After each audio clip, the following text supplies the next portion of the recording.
ሰላም ከእናንተና ከቤተሰባችሁ ከዘራችሁ ጋር ይሁን። ኢየሱስ ጌታ ነው። ተነስተን እንጸልይና እግዚአብሔርን ቃል አንብበን ዛሬ መጨረሻ ምዕራፍ 3ን እናይና ምዕራፍ 4 በይደር እንጨርሷለን ማለት ነው። እንደዚህ ይላል ምዕራፍ 3 በቀረውስ ወንድሞቼ ሆይ በጌታ ደስ ይበላችሁ። ስለ አንድ ነገር መልሼ ልጽፍላችሁ እኔን ምን አይለኝም አያታክተኝም። ለእናንተ ግን ደህና ነው።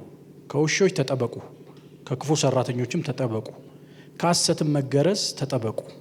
እኛ በመንፈስ እግዚአብሔርን የምናመልክ በክርስቶስ ኢየሱስ የምንመካ በስጋ የማንታመን የተገረዝን ነን። እኔ ደግሞ በስጋ የምታመንበት አለኝ ይላል። ባለፈው ሳምንት አንድ ነገር አይተን ነበር። ምዕራፍ 2ን ፊልጵስዩስ መጽሐፍ ምዕራፍ 2ን ሌሎችን በደስታ ስለማገልገል የሚለውን ሐሳብ በስፋት አይተነው ነበር።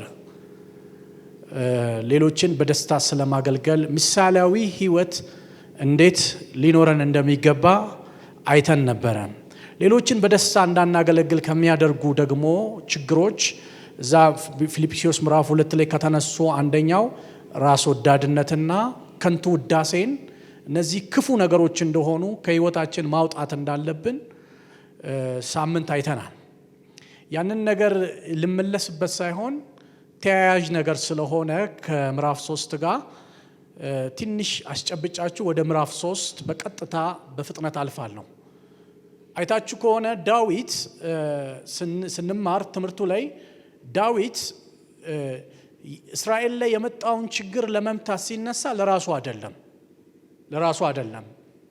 የመጀመሪያ ለመነሳቱ ምክንያት ያደረገው በእስራኤል አምላክ እንዳለ ይታወቅ ዘንድ ነው ብሎ ነው። ሁለተኛ ደግሞ 40 ቀን ተግዳሮት ሆኖባቸዋል። ያንን ነገር የእስራኤልን ተግዳሮት ለማስወገድ ነው። ስለዚህ በዚህ እንቅስቃሴ ውስጥ ዳዊት የራሱ ነገር የለም። ዳዊት ያለው በዚህ እንቅስቃሴ ውስጥ ያለው የአምላኩና የእስራኤል ጉዳይ ነው። እስራኤልን በደስታ ለማገልገል የተነሳው አምላኩም ደግሞ እንዲታይ ደግሞ እንደውም ምንድነው ያለው ጎልያድ ፊት በምድር ሁሉ እግዚአብሔር እንዳለ ይታወቅ ዘንድ አለው። እንደውም አንተ ድል ይዘህ አትሄድም አለው። የእስራኤል አምላክ ማን እንደሆነ እንዲታወቅ ነው ለምክንያት አንተ የመጣው በፊቴ ያለው። ያንን ነገር ተወገደ፣ ተመታ። ድል ወደ እስራኤል ሰፈር ተመለሰ። በምድር ሁሉ አምላክ በእስራኤል እንዳለ ታወቀ። የእስራኤልን ደስታ መለሰ። ይህ ሰው በደስታ ነው ያንን አገልግሎት ያገለገለው። ነገር ግን ከድል በኋላ አንድ ነገር ተፈጠረ። ካስታወሳችሁ ከድል በኋላ አንድ ነገር ተፈጠረ። ከበሮ ይዘው የሚጠብቁ ቆነጃጅ ሴቶች አንድ ነገር አሉ። ሳኦል 1000 ዳዊት 1000 አሉ። ድሉ የዳዊት አይደለም የእስራኤል ነው። ለምሳሌ ቀነኒሳ ሮጦ ቢያሸንፍ ያሸነፈው ለኢትዮጵያ ነው ያሸነፈው። ያ ድል የኢትዮጵያ አይደለም። ግን ሳኦል ከዙፋኔ በስተቀር ምን ቀረው ብሎ ተመቀኘበት ይላል። የራሱን ነገር ሳኦል ሲፈልግ እንመለከታለን። ሌሎችን በደስታ ለማገልገል የሚፈልጉ ሰዎች፣ ከደስታ ተነስተው የሚያገለግሉ ሰዎች ራስ ወዳድ ያልሆኑ ሰዎች ናቸው። እና ሳምንት ራስ ወዳድነት ክፉ ቫይረስ እንደሆነ፣ ክፉ በሽታ እንደሆነ ከውስጣችን እግዚአብሔር በኃይሉ እንዲያወጣው በጣም አጽንኦት ሰጥተን ተነጋግረናል። ኢየሱስ ጌታ ነው። ዛሬ ደግሞ በ4 ነው 21 ምዕራፎች አሉት። ምዕራፍ 3 በ4 ሐዋርያው ጳውሎስ ይከፍለዋል። በ4 ቁጥር 1 ላይ በጌታ ደስ እንዲላቸው ይነግራቸዋል። ቁጥር 1 ከቁጥር 2 እስከ 11 ድረስ ስለ ሐሰተኛ አስተማሪዎች ይሄንን ብነግራችሁ አይደክመኝም ስላለው ስለ ሐሰተኞች አስተማሪዎች ይናገራል።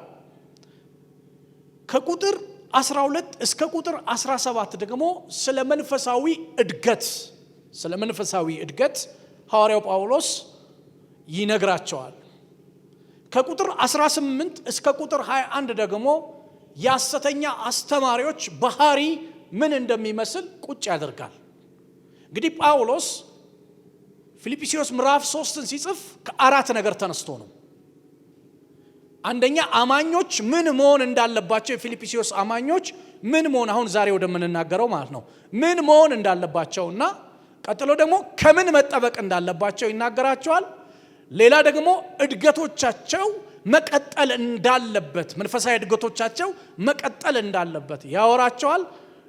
ሌላ ተጠበቋቸው፣ ተጠንቀቋቸው የተባሉት ሐሰተኞች ደግሞ ባህሪያቸው ምን እንደሚመስል ሐዋርያው ጳውሎስ ምዕራፍ 3 ላይ ያስቀምጣል። እንግዲህ ቁጥር 1 ላይ እንደዚህ ብሎ ይናገራል። በቀረውስ ወንድሞቼ ሆይ ይላል። ምዕራፉን ሊቋጭ ነው። በቀረውስ የሚለው ስለ ዘመን መጨረሻ ሳይሆን የሚናገረው እየጻፈ ስላለው ሐሳብ ምዕራፉን ሊቋጭ ስለሆነ ምን ይላቸዋል? በቀረውስ በጌታ ደስ ይበላችሁ ይላቸዋል። የፊልጵስዩስ አማኞችን ደስታችሁን ድላችሁ ውስጥ አትፈልጉት። ደስታችሁን ምንም አይነት ነገር ውስጥ አትፈልጉት። ደስታችሁን ትክክለኛው ነገር ላይ አድርጉ እያላቸው ያወራቸዋል። የእናንተ ደስታ አንድ ነገር ላይ ከሆነ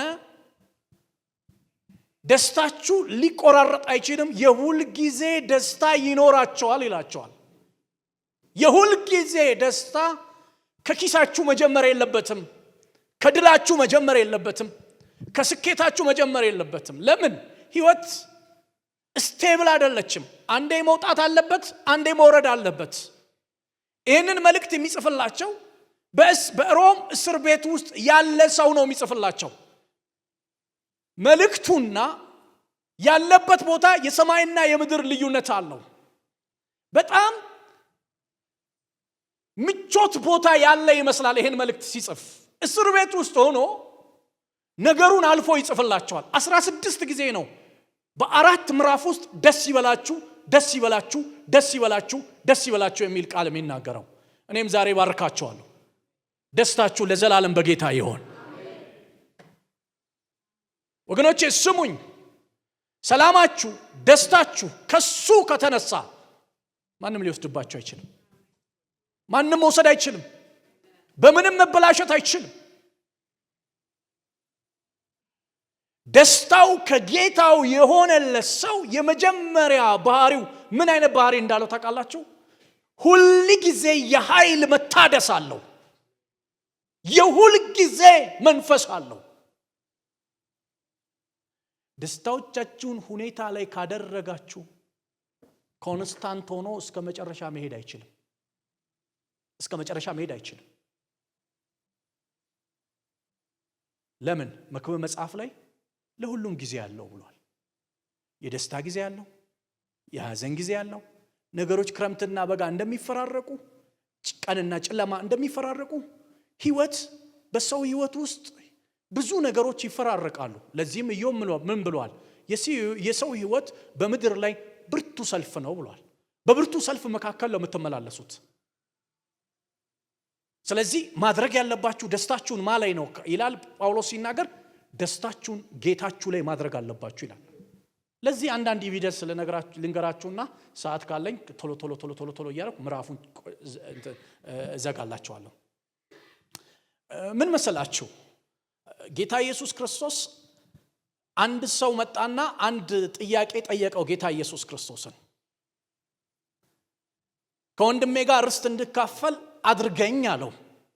አታስታውሱም? ጌታ ኢየሱስ ደግሞ ይሄንን ነገር እንዳደርግ ማን ሾመኝ በዚህ ነገር ላይ አለው። ለዚህ ነገር የተሾሙ የህግ አካሎች አሉ። ሂድና በትክክለኛ ፍትህ በህግ በኩል የህግ አቅጣጫን ጠብቀ ፍትህ አገኝ አለው። ግን ወደ ደቀ መዛሙርቶቹ ዞረና ከመጎምጀት ተጠበቁ፣ ተጠንቀቁ አላቸው። ትምህርት ከዚህ ሰው እየሰራ ምን አይነት ትምህርት ሰራ? ከመጎምጀት ተጠንቀቁ፣ ተጠበቁ ካላቸው በኋላ አንድ ትምህርት ሰራ። አንድ ምሳሌ አመጣ። አንድ ሰው ዘርን ዘራ አለ፣ እጅግም ፍሬ ሆነለት አለ። ዘር ዘርቷል። እጁ ላይ ዘር ነበር። ዘሩን መሬት ላይ አገናኘው፣ እጅግ ፍሬ ሆነለት። ከዛስ እንደዚህ አለ ይላል። ዘሩን ከዘራ እጅግም ፍሬ ከሆነለት በኋላ ትንሹን ጎተራዬን አፍርሼ ላገኘው ድል፣ ላገኘው በረከት፣ ላገኘው ስኬት፣ ላገኘው ነገር ትንሹን ጎተራዬን አፍርሼ ትልቅ ጎተራ ሰራለሁ። ይሄ ማን ነው? የሰው ልጆች ሁሉ ህልም ነው። እቺ ከትንሽ ወደ ትልቅ ለመሄድ የማይፈልግ ሰው የለም። ትንሹን ጎተራዬን አፍርሼ ትልቅ ጎተራ ሰራለሁ አለ። ጥሩ ነው። እስካሁን አልተሳሳተም። ለምን? የዘራው ፍሩትፉል ለመሆን ነው። ብዙ ለማግኘት ነው። ብዙ አገኘ፣ ከጠበቀው በላይ መሬቱ ምርት ሰጠው። ነገር ግን እንደዚህ አለ ይላል፣ አንቺ ነፍሴ አላት፣ ለብዙ ዘመን የሚሆን በረከት አለሽ፣ ደስ ይበልሽ አላት። ነፍሱን ያገኘው ነገር ላይ ጣለ። ነፍሱን ስኬቱ ላይ ጣለ። ነፍሱን የመኖር ዋስትና የተረጋገጠለት መሰለው። ያገኘው ነገር እጅግ ብዙ ስለነበረ እዛ ነገር ላይ ነፍሱን ጣለ። አንቺ ነፍሴ ለብዙ ዘመን የሚሆን በረከት አለሽ አላት እና ደስ ይበልሽ ብሎ ተናገረ ይህ ሰው። በዛም ሌሊት አንተ ሰነፍ የሰበሰብከው ለማን ይሆናል?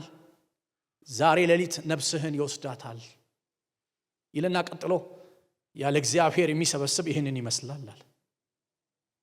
ይሄ ሰውዬ እኮ በጣም ትልልቅ ድሎች ወደ ቤቱ መጥተዋል። ትልልቅ ስኬቶች ወደ ቤቱ መጥተዋል። ትልልቅ በረከቶች ወደ ቤቱ መጥተዋል። በረከቱን የሰጠው እኮ እግዚአብሔር ነው።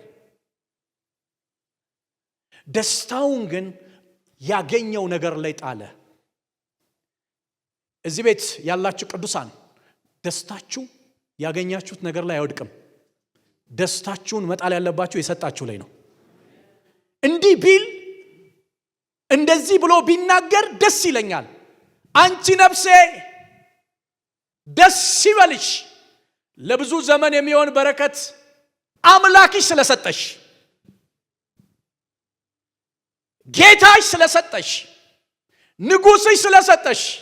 ለምን መሰላችሁ? የሰበሰበው ነገር ዘላለማዊ አይደለም፣ የሰጠው ነው ዘላለማዊ። ይሰማችሁ ነው? በህይወታችሁ የሰበሰባችሁት ያገኛችሁት ደረስኩበት የምትሉት ነገር ዘላለማዊ አይደለም፣ ዘላለማዊ ያደረሳችሁ ነው። ጳውሎስ እያላቸው ያለው እናንተ የፊልጵስዩስ አማኞች መስቀል አልባ ክርስትና ከእናንተ ውስጥ እንዲወገድ ነግሬያቸዋለሁ። እንድታምኑት ብቻ ሳይሆን መከራ እንድትቀበሉትም ተጠርታቸዋል። ይህ መከራ ለሚያመጣባቸው ለጥፋታቸው ምልክት ነው፣ ለእናንተ ግን ለመዳናችሁ ምልክት ነው። ለእኔ ክርስቶስ ሞትም ቢሆን ህይወት ጥቅሜ ነው። መስቀሉን ተሸክማችሁ ከኋላው የምትከተሉ የፊልጵስዩስ አማኞች አንድ ነገር ልንገራችሁ ይላቸዋል። ደስታችሁን በደረሳችሁበት፣ ደስታችሁን ባገኛችሁት፣ ደስታችሁን በስኬታችሁ ውስጥ እንዳታደርጉ፣ በሰራችሁበት ነገር ላይ እንዳታደርጉ፣ ደስታችሁን በሰጣችሁ ላይ፣ በዘመን ሁሉ በሚመራችሁ ላይ፣ እረኛችሁ በሆነው ላይ። እግዚአብሔር ደስታው የሆነለት ሰው ምንም ነገር በህይወቱ ቢመጣ አይደነግጥም። አንዴ የደነገጠለት ዓለም አለ። ሁል ጊዜ ሳይለወጥ የባረከውን እሱም ሳይለወጥ ከሱ ጋር ይኖራል። በጌታ በኢየሱስ ስም ለዘላለም እግዚአብሔር የእናንተ ደስታ ይሆን። አብርሃምን አይታችሁታል። ምድር ጠባዋለች፣ በጣም ምድር ጠባዋለች። በከብት ተባርኳል፣ በወርቅ ተባርኳል። መጣላችኋለሁ ወደ ፊልጵስዩስ። በብዙ ነገር የተባረከ ሰው ነው አብርሃም። ብዙ ስኬቶችን ያስመዘገበ ሰው ነው አብርሃም። ግን የዕብራውያን ጻፊ ሲናገር ምን ይላል? አብርሃም ከልጁ ከይስሐቅና ከያዕቆብ ጋር በድንኳን ተቀምጠው ነበር ይላል። ምክንያቱም ሲናገር እግዚአብሔር የሰራትና የፈጠራትን ጽኑዋንን የእግዚአብሔርን ከተማ የእግዚአብሔር ትክክለኛው ደስታ ያለበትን ይጠባበቅ ነበር ይላል። ለአብርሃም በምድር ላይ ያለ ማንኛውም ነገር መጠቀሚያው እንጂ መኖሪያው አይደለም። መኖሪያው ለአብርሃም የዘላለም አምላክ ነው። ሃሌሉያ። እኔም ዛሬ ባርካቸዋለሁ። የሁል ጊዜ ልባችሁ፣ የሁል ጊዜ ህይወታችሁ፣ መኖሪያችሁ የዘላለም አምላክ ይሆን። አብርሃም ምድር ጠባዋለች። የሚያወራው የሚያስቆጥረው ነገር አለ። ከዚህ በፊት እኮ አይቶት የማያውቀው ሰዎች ሲያልፉ 3 ሰዎች አብርሃም ሰው መልአክ አልመሰለውም በፍጹም በፍጹም ሰው ነው የመሰለው። እየሮጠ ሄደ። እባካችሁን ብሎ ለመናቸው። እቤቴ ግቡ ትንሽ እንጎቻና እርጎ ትጠጣላችሁ አላቸው። ለምኗቸው ቤቱ ሲገቡ ሮጦ ሄዶ ይላል ፍሪዳ አረደ ይላል። አይቶትም ለማያውቀው ሰው ፍሪዳ የሚያርድ ሰው ነው። አንድም ቀን በተሰጠው ነገር ላይ ልቡን ወድቆ አያውቅም። የአብርሃም ልብ የወደቀው ሰጪው ላይ ነው። ኢየሱስ ጌታ ነው። ስለዚህ እኮ ነው ምድር ጠባው ለእግዚአብሔር ጉዳይ ቢዚ አይደለም። አብርሃም ከመሰዋት ወደ ኋላ ቦዝኖ አያውቅም። ይገለጥለታል፣ ይሰዋል። ይገለጥለታል፣ ይሰዋል። ይገለጥለታል፣ ይሰዋል። ይገለጥለታል፣ ይሰዋል። አይታችሁ ከሆነ ደስታው እግዚአብሔር ስለሆነ በቤቱ የተወለዱትን 300ዎቹን እንኳን ጽድቅ አስተማራቸው ይላል። ባሪያዎቹን እነዛ በቤቱ ያሉትን 5ቱን ነገስታትን የመታባቸውን አብርሃም ላይ ያለው ስፒሪቹዋል ተጽዕኖ ቤት ውስጥ ያሉ ባሪያዎች ላይ ሁሉ አጋብቶባቸዋል። ኢየሱስ ጌታ ነው። አረ አሜን አሜን አሜን በሉ እስኪ። አያችሁ እግዚአብሔር ደስታችሁ ሲሆን ጠረናችሁ ይለወጣል። ወገኖቼ ደስታችሁ በሁኔታ ላይ ከተመሰረተ ሰላማችሁ የተጠበቀ መሆን አይችልም። ምክንያቱም ከውስጥ ይወጣል እንጂ የተባለው ከውጭ ይገባል ተብሎ አልተጻፈም። ዛሬ ሰዎች ለምንድን ነው ቀጣይነት ያለው ደስታ ከህይወታቸው የጠፋው? ምድር ላይ የሚበሉት አይደለም ያጡት ሰው፣ የሚለብሰው አይደለም ያጣው ሰው እየበላ እየጠጣ እየነዳ ደስታ ርቆታል። ምክንያቱም ነፍሱን ያኖረው የሆነ ቦታ ነው። ባይብል ልብ ባለበት በዛ መዝገባ አለ ይላል። እኔ ደግሞ ይሄ ጉባኤ ልቡ አምላኩ ላይ እንዲሆን ነው ፈልገው። ደስታችሁ ከእግዚአብሔር ከተነሳ ሌላው መጠቀሚያችሁ እንጂ መኖሪያችሁ አይሆንም። ምንም ነገር ላይ ብትደርሱ አይሞቃችሁም። የሞቃችሁ ዓለም አለ። ኢየሱስ ጌታ ነው። ካልሆነ ለምን የሆነ መሰላችሁ ፊታችሁ ይቀያየራል። ደስታችሁ ጌታ። ለዚህ ነው ጳውሎስ ታስሯል፣ እስር ቤት ውስጥ ነው ያለው፣ ጨለማ ክፍል ውስጥ ነው ያለው፣ ደስ የማይል ሁኔታ ውስጥ ነው ያለው። ነገሩን ግን አልፎታል። ያ አካባቢ ጳውሎስን ተጽዕኖ ውስጥ አልጣለውም። ይሄ ጳውሎስ በዛ ሰዓት መሆን የነበረበት ዲፕሬሽን ውስጥ መውደቅ ነበር። ዲፕሬሽን ውስጥ አልወደቀም። ምክንያቱም ሰላሙ የጀመረው ከምድር ሳይሆን ሰላሙ የጀመረው ደስታው የጀመረው ረፍቶ የጀመረው ከአምላኩ ነው። ሃሌሉያ! እስኪ አማኝ አሜን ይበል። በጌታ ደስ እንዲላቸው ይነግራቸዋል። ለዚህ ነው ባይብል እንዲላል የእግዚአብሔር ፍቅር በልቦቻችሁ ስለፈሰሰ ይልና ቀጥሎ ሰላማችሁን ጠብቁ ይላል። ሰላም የሚጠበቅ ነገር ነው ታውቃላችሁ። ሰላሙን የሚጠብቅ ሰው ማን እንደው ታውቃለህ? ደስታው በጌታ ላይ የሆነ ሰው ብቻ ነው። ለምን መሰላችሁ? ሰላማችሁ ደስታችሁ ጌታችሁ ላይ ካልሆነ ሰላማችሁ መጠበቅ አይችልም። ሰላምና ፕሮስፐሪቲ ብልጽግና የአንድ ሳንቲም ግልባጭ ናቸው። ነገርህን የሚበጠብጥ ነገር ሲመጣ ሰላምህን ታጣለህ። የሆነ ነገርህን ይነካና ሰላምህን ታጣለህ። መጣላችኋለሁ። አንድ ጊዜ አንድ ሳይንቲስት በህንድ ውስጥ በጣም የተከበረ ሳይንቲስት ነው። ታላቅ ሳይንቲስት ነው፣ ይታወቃል። ምድር ሁሉ የሚሰማው ሳይንቲስት ነው። በህንድ ጎዳና ላይ እየሄደ እያለ ስነ ምግባር ብልሹ ሰው መንገዱ ላይ ቆሞ ይሰድበው ነበረ እና የሚሰደበው ሰውዬ ትልቅ ስለነበረ ሰው ሁሉ ከበውት ያዩ ነበር። ስድቡ ከባባድ ነበር የሚወረውርበት። ይሄንን ሳይንቲስት ላይ ከባባድ ነገር ይወረውርበት ነበረ። ከባባድ ስድብ ይሰድበው ነበረ። ይሄ ሳይንቲስት ግን ፊቱ አይለወጥም፣ አይናደድም። አንድ አዛውንት ከሰደበክ በላይ የገረመኝ አንተ ነህ ካለው፣ አንድ ጥያቄ ልጠይቅህ፣ ይሄ ሁሉ ስድብ እየሰደበክ ለምንድነው ፊትህ ያልጠቆረው? ለምንድነው እጅህን ልብስህን ወደ ላይ ከፍ አድርገህ እጅን ሰብስበህ እሱ ላይ እርምጃ ያልወሰድከው? እባክህ ልትነግረን ትችላለህ ወይ ብሎ ጠየቁት። ይሄንን መልስ የምመልሰው የሰደበኝን ጠይቄ ሲመልስልኝ ነው አለ። የሰደበው ተናዶ ጠይቀኝ ከቻልኩት መልሳለሁ አለ። እና አንድ ጥያቄ ነው ሳይንቲስቱ የጠየቀው። አንድ ውድ አልማዝ ምድር ላይ ውድ የሚባል ማዕድን አልማዝ ይዘህ መጥተህ ብትሰጠኝ እኔ አልቀበልም ብል የማን ይሆናል አለው። ቀላል እኮ ነው፣ የራሴ ይሆናል አለው። ያልተናደድኩት ስድብህን ስላልተቀበልኩ ነው። እኛ ዝም ብለን ነው የምንጠጣው እኮ የሰማችሁ ነው። በጌታ በኢየሱስ ስም ባርካቸዋለሁ። ከምድር ያልሆነ ከሰማይ የሆነ ደስታ በቤታችሁ ይፍለቅለቅ። ሰዎች ከዚህ በኋላ ኦፍና ኦን አያረጓችሁም። ሲፈልጉ አያጠፏችሁም፣ ሲፈልጉ አያበሯችሁም። ሄሎ፣ እኛ ቤት ልጆች አሉ፣ ህፃናቶች አሉ። ልጆቼ ህፃናቶች ናቸው እና ብዙ ፊት ነው ማየው። እኛ ቤት በጣም ብዙ ፊት አያለው። በሆነ ደቂቃ የሳቅ ፊት አያለው፣ በሆነ ደቂቃ የለቅሶ ፊት አያለው። ሴማ የምትባል ደግሞ አለች። ሴማ ደግሞ አኩራፊ ነች። በሆነ ደቂቃ የኩርፊያ ፊት አያለው። አጠቃላይ ምክንያቱን ሳጠና በኔ ጥናት እስከዛሬ አብረው ከኖሩ እንግዲህ በኔ ጥናት አጠቃላይ ምንድነው እንደዚህ ፊታቸውን የሚለዋውጠው በየደቂቃው በየሰከንድ ታውቃላችሁ። ሕፃን ልጅ ያለበት ቤት አንድ በጣም በተደጋጋሚ የሚነገር ቋንቋ አለ፣ ተው የሚል። እየሰማችሁ ነው? ምንድነው ብዬ ጥናት ሳደርግ ደስታዎቻቸው ሁኔታ ላይ ስለተመሰረተ ነው። ደስታው ሁኔታ ላይ የተመሰረተ ሰው ነገሩን እስከሚያገኝ ድረስ ረፍት ያጣል። ለማረፍ አንንቀሳቀስም፣ አርፈን ነው የምንንቀሳቀሰው። ለምን? ደስታችን ከጌታ ጀምሯል። አሜን ነው የምትሉት?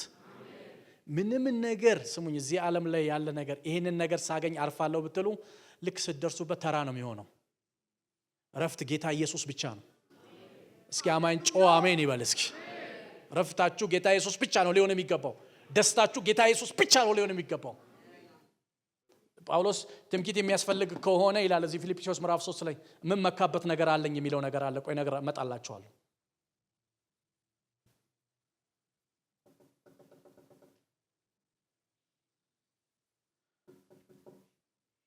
ይሄ ቀላል ነገር አይደለም። አሁን እያነሳውላችሁ ያለው ነገር ለምንድን ነው ኢዮብ ጋር አንድ ሰይጣን ያስቀረው? ኢዮብ እኮ ደስታው ተነጥቆስ እግዚአብሔር እንዲሳደብ ነው። አታስታውሱ? እሳት ከሰማይ ወረደ፣ በጎቹን በሙሉ እሳት በላ፣ የሚጠብቁትንም በላቸው። አንድ ሰው ቀረ። ስሙኝ፣ ካማችሁ በላይ የሚጎዳችሁ የሚነግራችሁ ነው። ቤንዚን ነው የሚጨምርባችሁ። እየሰማችሁ ነው? በጣም ከባባድ ነገር ነው የሚጨምርባችሁ። አንዳንድ ቀሩ። ጸጋ ሊሰጡት አይደለም እየሮጡ የመጡት። ከላዳውያን መጡ፣ ግመሎቹን መቱ፣ ይሄን አደረጉ፣ ወሰዱ፣ የሚጠብቁትን ሁሉ ገደሉ። እኔ ይሄንን ልነግር መጣው አለው። ከውስጡ ነው ማለት ያፈራው ነገር ነው። በብዙ ዓመት የደከመውን ነገር በቀናት ነው ያጣው። ግን የኢዮብ ፊት ለምን አልተለዋወጠም? ከዛ ሁሉም ልጆች ንፋስ መጥቷቸው አለው። ንፋስ መጥቶ ልጆችህን በአጠቃላይ በታላቁ ቤት ገደላቸው አለ። ንፋስ አስነስቶ ነው ሰይጣን የገደላቸው። ኢዮብ ከሙሉነት ወደ ባዶነት ነው የመጣው። ልብሱን ቀደደ። ሰይጣንም ይጠብቃል፣ እግዚአብሔርም ይጠብቃል መልሳቸውን። ከዛ እንዲህ አለ፣ ኢዮብ ኢኮኖሚውን ያውቃል። ራቁቴን ከእናቴ ማፀን ወጣው አለ። ራቁቴን ደግሞ ሄዳለሁ አለ። መምጫውና መሄጃውን ስላወቀ እግዚአብሔር ሰጠ አለ። እግዚአብሔር ነሳ። የእግዚአብሔር ስም የተባረከ ይሁናል። ምስጋናው ቀጠለ፣ አምልኮው ቀጠለ፣ እልልታው ቀጠለ። ከዛ ሰይጣን በሁለተኛው ጊዜ መጣና ኢዮብ ያመሰግን ነገሩን የነካው እስኪ እሱን ንካው ይሰድባል አለው። ትንሽ ልዳብሰው አለ ሰይጣን። የሰይጣን ትንሽ ልዳብሰው ምን እንደሆነ ታውቃላችሁ? ከግር ጥፍሩ እስከ ራስ ጸጉሩ ድረስ በቁስል መታው ይላል። የነርቭ መቃወስ፣ ሁሉም ክፍሉ እከከኝ ይላል። በቀናት ውስጥ ስጋው ካደው፣ አጥንትና ቆዳ ቀረ። ያ መንገዱ ቅቤ የነበረለት ሰው፣ አዛውንቶች በአደባባይ የሚነሱለት፣ እሱ ተናግረው ሐሳብ ቀጥለው የማይጨምሩለት ሰው እንደዚህ አይነት አወዳደቅ ወደቀ። ሚስቱ መጣችና እስካሁን ጽድቅህን ይዘሃል እግዚአብሔርን ስደብና ሙት አለችው። እንዲህ አላት ኢዮብ። ኢዮብ መነሻው ከነገሩ አይደለም ከአምላኩ ነው። ከእግዚአብሔር መልካም ተቀበልን አላት። ክፉ እንቀበል ዘንድ አይገባም፣ ከሰነፎች እንደ አንዱ ተናገረሽ አላት። መጽሐፉ እንዲህ ይላል፣ በዚህ ሁሉ ይላል ኢዮብ እግዚአብሔርን አልበደለም። የኢዮብ ደስታ በተሰበሰበው አይደለም በሰጠው ነው።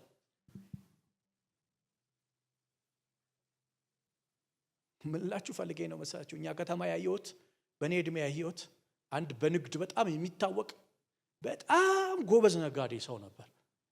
ይሄ ነጋዴ ማን እንደመከረው አይታወቅም። ወደ ግብርና ያለውን በሙሉ ሸጦ ወደ ትልቅ ግብርና ውስጥ ገባ እና አረሰ፣ ዘሩን ዘራ፣ ብዙ ነገር አደረገ። በጣም ብዙ ነው ያወጣው። ጊዜው መጥፎ ነበርና የጠበቀው ነገር አልሆነም። ኢቭን የዘራውን አላገኘም። ሁሉ ነገር ከእጁ እንደወጣ ሲገባው ወደ ቤቱ ገባ፣ በሩን ዘጋ። ለዚህ ጉዳይ ማንም ተጠያቂ አይደለም ብሎ ሱሳይድ አደረገ፣ ራሱን አጠፋ። ምክንያቱስ ያ ነገር ከሌለ የመኖር ዋስትናው እንደተረጋገጠ እምነቱን አጣ። ደስታውን እዛ ነገር ውስጥ ነው ያደረገው። ወገኖቼ ደስታችን ኢየሱስ ነው። አረ አማኝ አሜን ይበል። የሆነን ሰው እግዚአብሔር እየታደገ ነው ዛሬ። የሆነ ሰው እያመለጠ ነው። እስኪ ደስታዬ ጌታ ነው የሚል ጮህ አሜን ይበለኝ። ደስታችሁን ድላችሁ ውስጥ አትፈልጉ። ድላችሁን ተጠቅሙበት። ደስታችሁን ጌታችሁ ውስጥ አርጉ። ያኔ ሰላማችሁን ማንም ሊነጥቅ አይችልም። ሰላማችሁ ሊበጠበጥ አይችልም። ቦልድነሳችሁ፣ በእግዚአብሔር ላይ ያላችሁ መታመን፣ ለእግዚአብሔር ያላችሁ ፍቅር አይበላሽም። እና ጳውሎስ በቀረውስ ወንድሞቼ ሆይ በጌታ ደስ ይበላችሁ፣ ስለ አንድ ነገር መልሼ ልጽፍላችሁ እኔን አያታክተኝም፣ ለእናንተ ግን ደህና ነው ይልና ከውሾች ተጠበቁ። ውሾች ብሎ ነው የሚጠራቸው እነዚህ ሐሰተኞቹን። ለምንድን ነው ውሾች የሚለው? ውሻ ምን አይነት ባህሪ ያለው? የውሻን ባህሪ ስላየባቸው ነው ውሾች ያለው። እየተሳደበ አይደለም። ከውሾች ተጠበቁ እያለ። ውሻ ምን አይነት ባህሪ ያለው መሰለኝ? ውሻ ወደ ትፋቱ ነው የሚመለሰው። በክርስቶስ የእምነት ትምህርት ከጸጋ ወርደው ድነው በክርስቶስ የመስቀል ስራ ድነው በመስቀል ስራው ላይ ሌላ ነገር ጨምረዋል እነዚህ ሐሰተኛ አስተማሪዎች። ስለዚህ ጳውሎስ ምን ይለዋል? ከውሾች ተጠበቁ፣ ከክፉ ሰራተኞችም ተጠበቁ። ኃይል አትስጧቸው፣ እየሰማቸዋቸው ጆሮ ኃይል አትስጧቸው ይላቸዋል። ተጠበቁ፣ ከሐሰተኛ መገረስ ተጠበቁ ይልና ለነሱ ደግሞ እንዲህ ይላቸዋል፣ እኛ በመንፈስ እግዚአብሔርን የምናመልክ በክርስቶስ ኢየሱስ የምንመካ በስጋ የማንታመን የተገረዝን ነን ይላቸዋል። ለምንድን ነው ይሄን የሚያነሳቸው? እነዚህ የሕግ አስተማሪዎች የፊልጵስዩስ አማኞች ከ198% አሕዛቦች ናቸው። ወደ ክርስቶስ መንግስት በወንጌል ድነው ከሞት ወደ ህይወት የመጡ ናቸው። አንዳንድ ሐሰተኞች በደዛ ቤተክርስቲያን ውስጥ መጥተው ግርዛት ያስፈልጋል የሚሉ የአብርሃምን የሕግ ትምህርት የሚያስተምሩ ሰዎች ወደዛ ቤተክርስቲያን ገብተው ነበር። እና ጳውሎስ ምን ይላቸዋል? ውሾች ናቸው ይላል። ክፉ ሰራተኞች ናቸው ይላል። የሐሰተኛ መገረዝ ነው ይላል። እኛ አለ መነሻችን አለ እግዚአብሔርን የምናመልክ ነን አለ። ይሄ ነገር ከእግዚአብሔር እኛን አያወጣንም አያቀርበንም። እግዚአብሔርን የምናመልክ በስጋ የማንመካ በእግዚአብሔር የምንታመን ቢያስፈልግም በመንፈስ የተገረዝን ነን። የመንፈስ ግርዛት የተሰጠን ነን ይልና ማንም ደግሞ በስጋ የሚመካበት ነገር ካለው እኔ ትምክህት አለኝ ካስፈለገም ደግሞ እኔ በልጠዋለሁ ይላል። እነዚህ ተገረዙ እያሉ የሚያስቸግሩት ከመስቀሉ ስራ አውርደው ሊከሰክሷችሁ ሌላ ብቁ የሆነውን የእግዚአብሔርን የማዳን ስራ የተገለጠውን የእግዚአብሔርን የማዳን ስራ ሌላ ሊጨምሩ የሚመጡ እነዚህ ሰዎች ቢያስፈልግ ልንገራችሁ ይላል እኔ በልጣቸዋለሁ አለ። ቢንያማዊ ነኝ፣ የአብርሃም ዘር ነኝ፣ በስምንተኛው ቀን የተገረዝኩ ነኝ፣ ስለ ሕግ ብትጠይቁኝ ያለ ነቀፋ ነኝ። ይዘረዝረዋል። ገብታችሁ አንብቡ ፊልጵስዩስ ምዕራፍ 3 ሁሉን ነገር እዩ ይላቸዋል።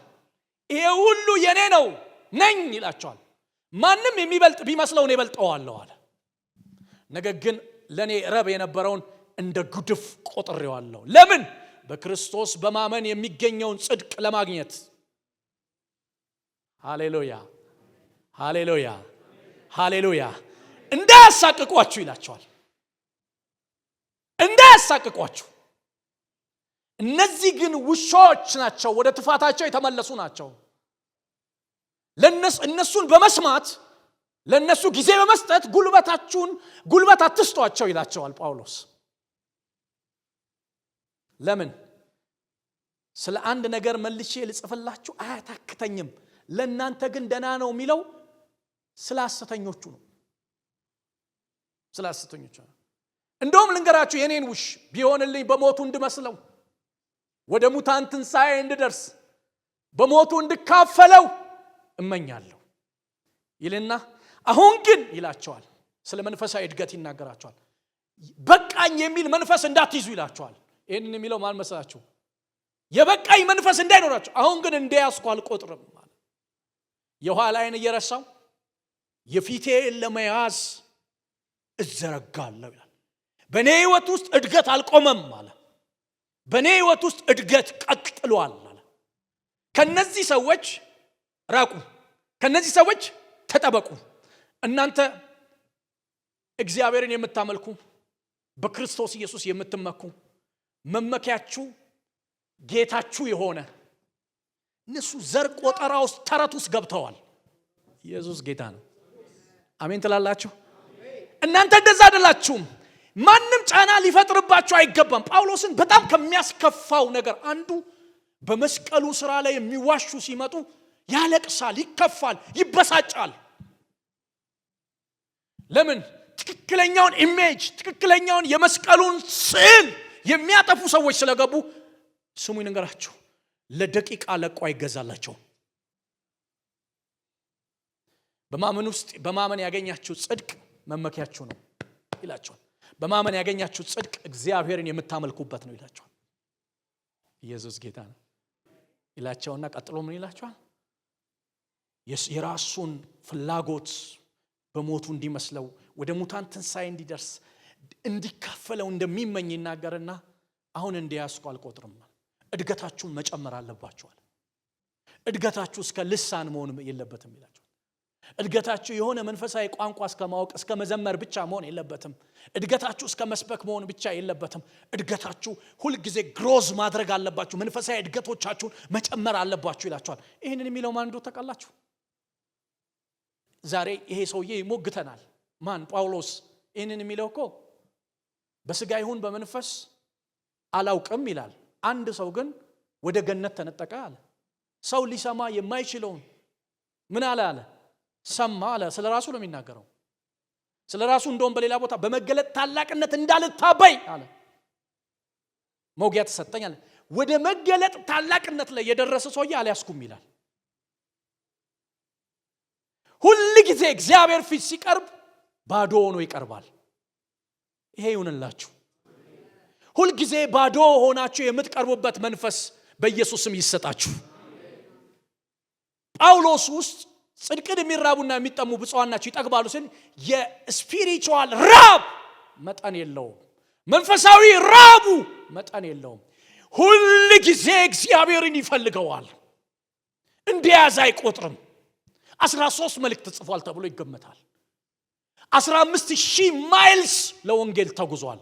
8,000 ማይልስ በእግሩ ነው የሄደው።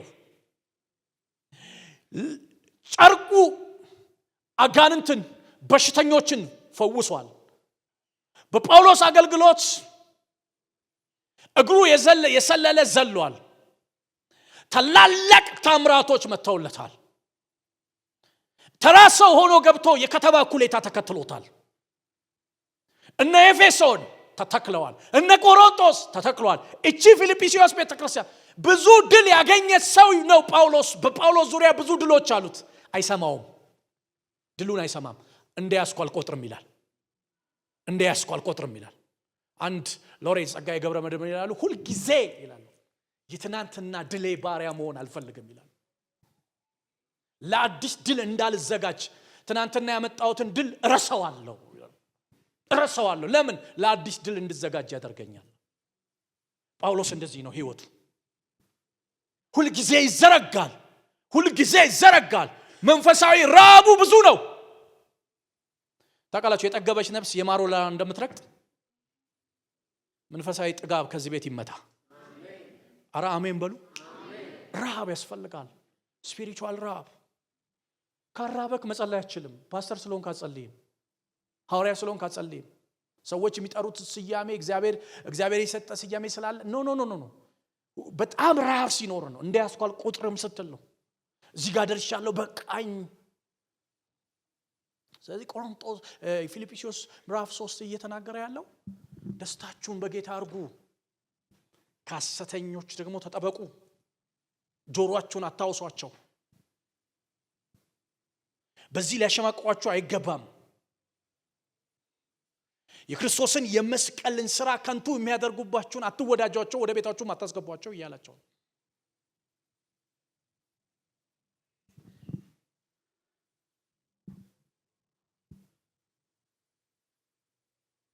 ስሙኝ፣ አንድ ነገር ወደ ውስጣችሁ እንዲጨመር ፈልጋለሁ። የሁል ጊዜ መንፈስ እግዚአብሔር ይስጣችሁ። ሁል ጊዜ እሱን የምትፈልጉበት፣ ሁል ጊዜ ረሃባችሁ የሚሆንበት። ኢየሱስን አይታችሁታል? በጣም ትልልቅ ድል ካመጣ በኋላ ማታ ሲሆን ወደ ደብረ ዘይት ተራራ ወጣ ይላል። ከማን ጋር ሊሆን? ከአባቱ ጋር ሊሆን። እስኪ ልረፍ ብሎ አያውቅም። የ3 ዓመት ተኩል ቆይታው፣ የአገልግሎት ቆይታው፣ ከዛ እንደውም አንድ ቦታ አይታችሁ ከሆነ አረፈደ። ህዝብ ከተማ ለምን በሁለት ዓሣ በ5 እንጀራ 5000 ሰው መግቦ 12 መሶብ ተርፏል። በቃ ምድር በሙሉ ተጥለቅልቋል እሱን እየፈለገው። እሱ ግን ዓለም እየፈለገው፣ እሱ ግን የሚፈለገውን ይፈልጋል። አባቱን ይፈልጋል። ከአባቱ ጋር ነበር። በጣም ከባድ ግንኙነት ነበረው እና ደቀ መዛሙርቱ ዓለም እየፈለገ አንተ የት ነበር አለው። ስማኝ፣ እሱን አንተ ፈልግ እንጂ ዓለም አንተን ይፈልጋል። አያችሁ ረሃቡ ኢየሱስ በታላቁ ባህል ቀን ይላል፣ በዳስ ባህል ቀን። ይሄ ማለት የነሱ ታላቅ ባህል ነው፣ የበረከት ባህል ነው፣ የክብር ባህል ነው። ምን አላቸው? ጠግበ በቃት ይዘናል በሚሉበት ባህል ማንም የተጠማ ቢኖር አለ ወደኔ ይምጣና ይጠጣ ብሎ ጮኸ ይላል። ከሆዱም የሕይወት ውሃ ምንጭ አፈልቃለሁ። ማን? የተራበ፣ ማን? መንፈሳዊ ረሃብ ያለበት፣ እንደ ያዘ የማይቆጥር።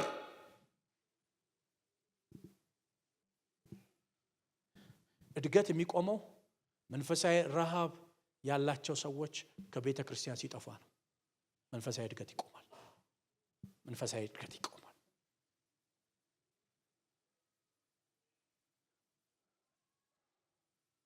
ለምን ምሳችሁን እንደበላችሁ ታውቃላችሁ? ስለራባችሁ። እሱ ቢቋረጥ አትበሉ። ይሰማችሁ? በህይወቴ በጣም የምወደው ምግብ ያው ኢትዮጵያ አበሻ አይደለን ሁላችን እና ዶሮ ወጥ ወዳለሁ። እሱም እናቴ የሰራችው እና አንድ ቀን እየሸተተኝ ልበላ መጥቼ እጄን ዘርግቼ አቃተኝ። ተቆለፈ እዚህ ጋር። ለካ ረሃቡ ከሌለ ካትበላም። ዛሬ ይሄ በረከት በእናንተ ላይ ይዝናል። ኧረ አሜን በሉ። መሰዊያውን ያፈረሰ ሰው መሰዊያውን የሚያድስበት መንፈሳዊ ረሃብ ምላሴ ሁልጊዜ በማታም በሌሊትም እሱን የምትፈልጉበት። ኧረ አሜን በሉ። የእግዚአብሔር ጸጋ በእናንተ ላይ ይፍሰስ። ረሃባችሁ ይላችሁ ይሄንን መንፈሳዊ እድገታችሁን ጠላት ሊነጥቃችሁ ሲፈልግ መንፈሳዊ ራባችሁን ነው የሚነጥቀው። መንፈሳዊ ራባችሁን በምን ይነጥቃል? በብዙ ፍላጎታችሁ ይነጥቃችኋል። አቴንሽናችሁን በእናንተ አይምሮ ላይ ብዙ የጎደሉ ነገሮች እንዲወጡና እንዲወርዱ ያደርጋል። ስማኝ፣ ብዙ የጎደሉ ነገሮች ስለወጣ ስለወረደ ካልቻልክ ምንም አታመጣም። ትናንትና አንድ በጣም ወዳጄ ካልተኛው ብዙ ቀን ሆኖኛል አለኝ። እንቅልፍ መተኛት አቃተኝ አለኝ። ሌሊት ነው ለዚህ ይሄን ትምህርት እየተዘጋጀው ሌሊት ላይ ደውሎልኝ ነው፣ ፓስተር ካልተኛው ብዙ ቀናቶች አልፈውኛል አለ እና እንዴት ልተኛ አለኝ። እንዳተኛ ያደረገ ሁለት ነገር ይመስለኛል አልኩት። መጽሐፍ ቅዱስ በሰይጣን ወጥመድ እንዳትያዙ ማሰብ ከሚገባችሁ በላይ አታስቡ ይላል። ያልጨረስከው ሐሳብ አለ፣ ያልጨረስከው አንተ የምትፈልገው ሐሳብ አለ፣ እሱን ተወው አልኩት። እሱ ነው እንቅልፍ የነሳህ አልኩት። ለምን መሰለ አልኩት፣ ያንን ነገር ማድረግ ብትችል ኖሮ ዛሬ ታደርገው ነበር። ስላልቻልክ ነው ያደረብህ አንተ አይምሮ ላይ ከረመው። መጽሐፍ ቅዱስ ደግሞ እንደዚህ ይላል፣ ያለ እኔ ምንም ማድረግ አትችሉም። የምችለውን ነገር ስራው፣ የማችለውን ነገር ለሚችለው አስተላልፍ፣ ያኔ ትተኛለህ አልኩት። ሰይጣን መንፈሳዊ እድገቶቻችሁን ለመምታት ሲፈልግ መንፈሳዊ ራባችሁን ይመታዋል። እንዴት ይመታዋል መሰላችሁ? ፍላጎቶቻችሁን ያበዛዋል። ፍላጎቶቻችሁን ያበዛዋል። አንዳንድ ነገር ሎክድ ካላደረጋችሁ፣ ለዚህ ነው ጳውሎስ አልያዝኩም ይላል። እዚህ ጋር አንድ ቦታ ይበቃል ይላል፣ አንድ ቦታ ደግሞ ገና አልያዝኩም፣ እኔ ገና ነኝ ይላል። የቱ ጋር ነው ይበቃል ያለው? ለሰው ልጅ አለ የምድር ኑሮን ልብስ ካለው መጠለያ ካለው ቤት ካለው ይበቃዋል አለ። ብዙ ሊያጨናንቀው አይገባም አለ። ይሄኛውን ገደብ ሰጠው፣ ስፒሪቹዋሉን ግን ገደብ አልሰጠው። ሰይጣን የድሮ ትጋታችሁን ከውስጣችሁ ሊነጥቅ፣ እግዚአብሔርን ለማገልገል ያላችሁን ጉጉት፣ ፓሽን፣ መቀጣጠል ሊመታ ሲፈልግ ምን ያደርጋል? በብዙ ነገር ይሰርቃችኋል። አእምሮአችሁ ውስጥ ያልተመለሱ ብዙ ጥያቄዎችን ያመጣል። ማድረግ ያለባችሁ አንድ ነገር ነው። አእምሮአችሁ ውስጥ ያልተመለሰ ብዙ ጥያቄ ካለ ወደ ጸጋው ዙፋን አምጡና ጣሉት። ያኔ ጣሉትና ረሃባችሁን እሱን አርጉት። ረሃባችሁ ሲሆን የኃይል መታደስ ወደ ውስጣችሁ ይገባል። አረ አሜን በሉ። ለምንድን ነው ድሮ እንደምናነበው መጽሐፍ ቅዱስ ዛሬ ማንበብ ያቃተን? መጽሐፍ ቅዱስ እኮ ቤታችን አለ፣ ለምን አናነብም? ትናንት የከፈተው እጃችን አሁንም ከኛ ጋር አለ። ትናንት ሲያየው የነበረው አይናችን አሁንም አለ። ለምንድን ነው ማንበብ ያቃተን? ለምንድን ነው መጸለይ ያቃተን? ለምንድን ነው እግዚአብሔር ቤት ለመምጣት ትጋቱን ያጣ ነው? የመጀመሪያ ፓሽን፣ የመጀመሪያ ትጋት፣ የመጀመሪያ መቀጣጠል ጳውሎስ ውስጥ ያለው ረሃብ ጠፍቷል። ጠላት በተለያዩ መንገድ አንዳንድ እያለ አውጥቶታል። ዛሬ ደግሞ አንዳንድ እያለ ሳይሆን በብዛት ይመለሳል። በጌታ በኢየሱስ ስም አንድ አማኝ እስኪ ጮህ አሜን ይበለኝስ። ወገኖቼ ይሄ ስፒሪቹዋል ረሃባችሁን አታጥፉ። እስክናገኝበት ከሱ እስክናገኝ በሱ የምንፈልገውን እስክንደርስ አይደለም እሱን የምንፈልገው፣ እኛ እሱን ራሱን ነው የምንፈልገው። ረሃባችሁ እሱ ከሆነ አይጠገብም። አይገርማችሁ? ጳውሎስን በራቁትነት አታስጥለው ይሄንን ረሃብ። እንደውም እንዲህ ብሏል፣ በቃ ተሰናከለ ብለን እስክናስብ ድረስ አውርዶ ይጻፈው ቃል አለ። እኛ ሐዋርያቶችን አንዳንዴ የሁሉ ጥራጊና ጉዱፍ ያደረገን ይመስለናል አለ። አላነበባችሁ? ጉዱፍ ጥራጊ ያደረገን ይመስለናል አለ። እንደውም ቀኑ ሙሉ እኮ ነው፣ ቀኑ ሙሉ ስለ አንተ እንደታረደ በግ ተቆጠርን አለ። ከዚህ ሰውዬ አልያዝኩም ይወጣል። መቀጣጠሉን ያጣውን ነገር አዳምጦ አያውቅም። የበራለትን ነው የሚያዳምጠው። ያጣችሁትን እንድታዳምጡ የሚያደርግ የጨለማ መንፈስ፣ ያጣችሁትን እያዳመጣችሁ እንድታዝኑ የሚያደርግ የጨለማ መንፈስ በኢየሱስ ስም የተመታ ይሆን። አረ አማን ጮህ አሜን ይበል እስኪ።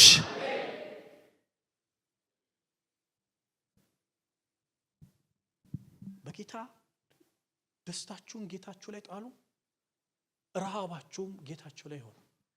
እድገታችሁ ሁል ቀን መጨመር አለበት። ዳንኤል አይታችሁታል፣ የሁል ጊዜ መንፈስ አለው። ማንን የመፈለግ መንፈስ? እግዚአብሔርን የመፈለግ መንፈስ። ይላችሁ ጠላቶቹ ፈለጉታል። ሲፈልጉ አጡበት ሰበብ። መስሪያ ቤት መጡ፣ በሙስና በብዙ ነገር ነው የመጡበት። ያ ምድር ላይ ባለው ሲስተም ሁሉ መጥተውበታል። አንድ ተራ ሰው እንዳታደርጉ 127 ሀገር ያለ ሀገረ ገዢዎች ናቸው። በእያንዳንዱ ስቴቶች ላይ የሚገዙ ናቸው። ልክ ፕሬዝዳንት የኦሮሚያ ፕሬዝዳንት እንዳለ የእንትን ፕሬዝዳንት እንዳለ 127 ሀገር የሚገዙ እንትኖች ናቸው የተነሱበት። ከነ ኃይላቸው ነው የተነሱበት። 127 ለአንድ ይነቀንቃቸዋል። አንተ ለማግባባት እንኳን በየቤታቸው ላይ ደም እሱ ጽድቁን ይዟል። ለማግባባት ወደ ማንም መሄድ የለብህም። አንተ እግዚአብሔር ያስያዘን ያዝ። ያኔ የያዝከው ዓለም ይዋጋልሃል። አረ አሜን በለኝ እስኪ። ከዛስ ቀጥሎ ምን ሆነ? ከዛ ሲፈልጉ እስከ ጓዳ ክብረ ነክ እኮ ነው። ጓዳ ድረስ ይገባ እንዴ? ጓዳው ድረስ ደረሱ። ምን ያህል ሰላይ እመኑኝ፣ ሰራተኛውን ሰላይ አድርገው ተጠቅመዋል። ታዲያ ጓዳ እንዴት ይመጣሉ? የተከበሩ ሰዎች ናቸው። እና አንድ ነገር ተገኘበት። ምን? የምስራቁን በር ከፍቶ መጸለይ ችግር ይሆናል። እግዚአብሔርን ራብ ማድረግ ችግር ይሆናል። ጠላቶቹ ችግር አረጉበት።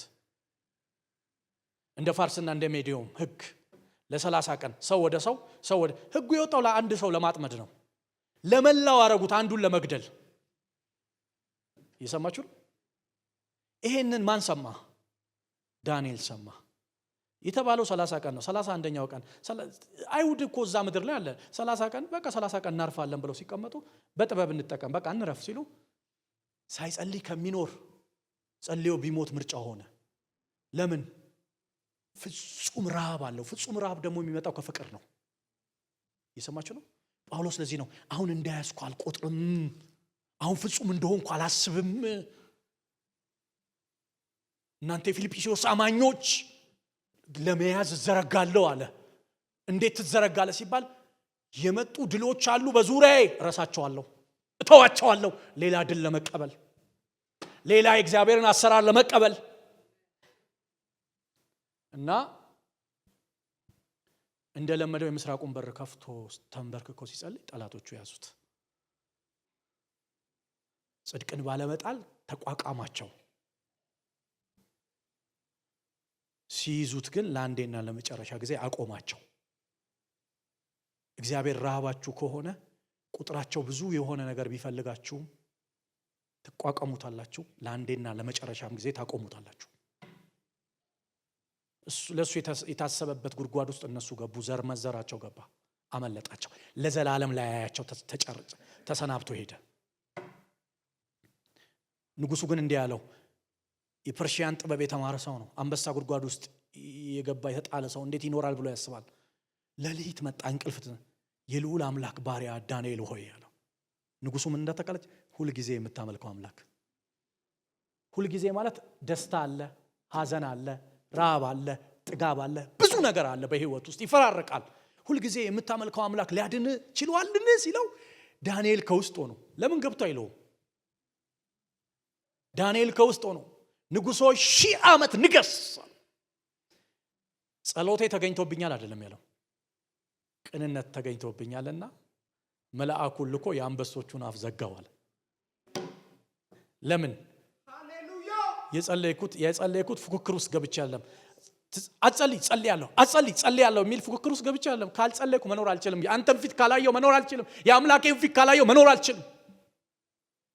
ነፍሳችሁ ውስጥ ይሄ መረዳት በኢየሱስም ይጣበቅ። አረ አሜን በሉ እስኪ። አንዳንዱ ሊሰብክ እንት ሲሰጠው ነው መጽሐፍ ቅዱስ የሚከፍተው። ኬት ልስበክ ነው። እንደዛ አይደለም መሆን ያለበት። ሁሉ ጊዜ ለዚህ ነው ጳውሎስ እኮ የመጨረሻው ሊሞት ጢሞቴዎስን ሲጽፍ፣ ሁለተኛ ጢሞቴዎስን ሲጽፍ የመጨረሻው ሊሞት ሲል ጢሞቴዎስ ምን አለው? ክረምቱ ሳይገባ በርኖሱን፣ ለምን ቅዝቃዜ ውስጥ ነው ማማርታኒያን የምትባል አንደርግራውንድ ውስጥ ቅዝቃዜ ውስጥ ነው የታሰረው የጣሉት። በርኖሱንና መጽሐፉን ይዘልኝና አለ። እስከ ህይወት ዘመኑ ነው የሚያነበው። መጽሐፍ ቅዱስን የሚያነበው ለመስበክ አይደለም። ረሃቡ ነው፣ ደስታው ነው። አንድ ነገር ብልጭ ይልለታል፣ አንድ ነገር ይገባዋል። እንዲህ አይነት ረሃብ እዚህ ቤት ይምጣ።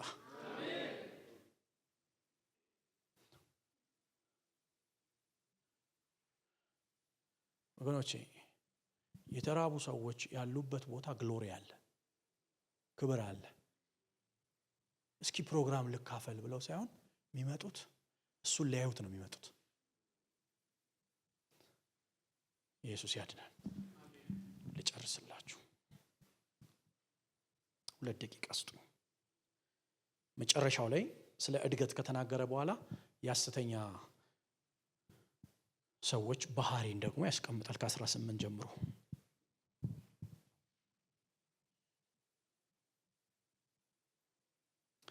ብዙዎች ለክርስቶስ መስቀል ጠላቶች የሆኑ ይመስለኛል።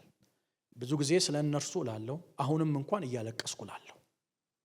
መጨረሻቸው ጥፋት ነው። ጠላት የሆኑት የማን መስቀል ምንድነው? የክርስቶስ መስቀል ጠላት የሆኑ ይመስለኛል። ወገኖች የክርስቶስ መስቀል ላይ 2 ነገር ነው የተሰራው።